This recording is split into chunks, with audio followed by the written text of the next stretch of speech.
2047 देश की आजादी के 100 साल होंगे। स्वाभाविक रूप से ऐसे जो माइलस्टोन होते हैं वो एक प्रकार से नया उत्साह भरते हैं, नए संकल्प के लिए व्यक्ति को तैयार करते हैं।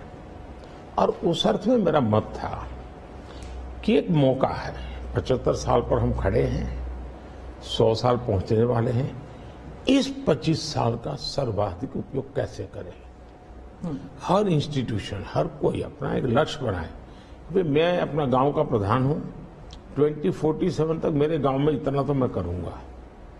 आरबीआई को मैं कार्यक्रम में भी गया, 90 साल का उनका था। तो मैंने कहा कि 10 साल बहुत महत्वपूर्ण है, आपके 100 साल होंगे, इस पर अभी से सोचिए। तो मेरे मन में 2047 ये भारत की आजादी के 100 साल और देश में एक प्रेरणा जगनी चाहिए। और आजादी के 100 साल अपने आप एक बहुत इंस्पिरेशन है, किसी व्यक्ति की जरूरत नहीं है।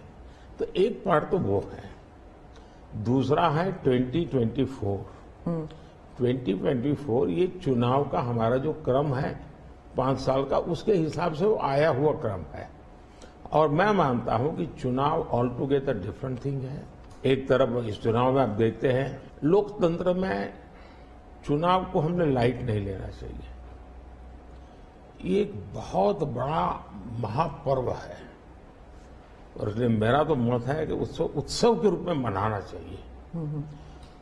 उससे जैसे स्पोर्ट्स, उसका जब फेस्टिवल होता है, स्पोर्ट्स के इवेंट होते हैं, वो स्पोर्ट्समैन स्पिरिट को पैदा करते हैं, प्रतिस्पर्धा भी।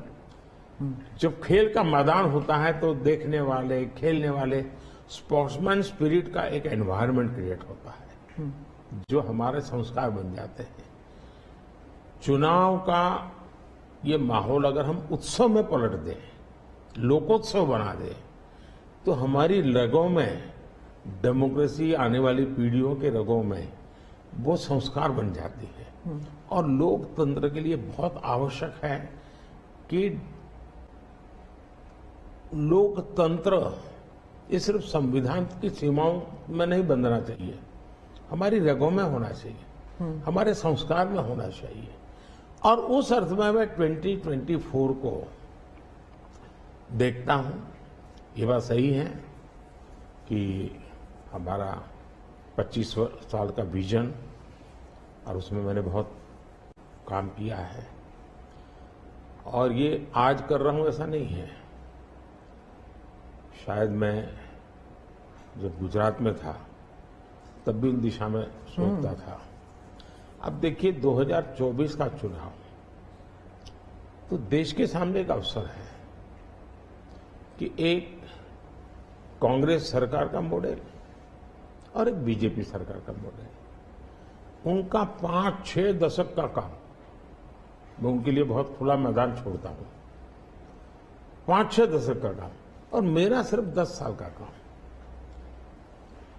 कंपैरिजन कीजिए, किसी भी क्षेत्र में कंपैरिजन कीजिए, अगर कुछ कमियां होगी तो भी हमारी एफर्ट्स में कमी नहीं रही होगी। दूसरा, मुझे 10 साल में 2 साल तो कोविड की लड़ाई में जाना पड़ा और आफ्टर इफेक्ट भी बहुत था। फिर भी आज हम कंपैरेटिवली देश को स्पीड कहो, स्केल कहो, सर्वांगीण विकास की बात करें तो वो कहें, सर्वसमावेशक विकास की बात कहें तो वो देखें, हर पैरामीटर पे आपको कांग्रेस के मॉडल से एक ऐसा मॉडल नजर आ रहा है कि हाँ, इस रास्ते पर हम चलेंगे इतनी गति से, और गति और बढ़ानी है मुझे, अगले टर्म में गति भी बढ़ानी है और स्केल भी बढ़ाना है। तो वो तो मेरा लक्ष्य ही है। दूसरा, आप देखेंगे कि जब देश चलाने की देशवासी जिम्मेवारी देते हैं तो आपका सिंगल माइंडेड फोकस होना चाहिए। देश के लोग, दुर्भाग्य से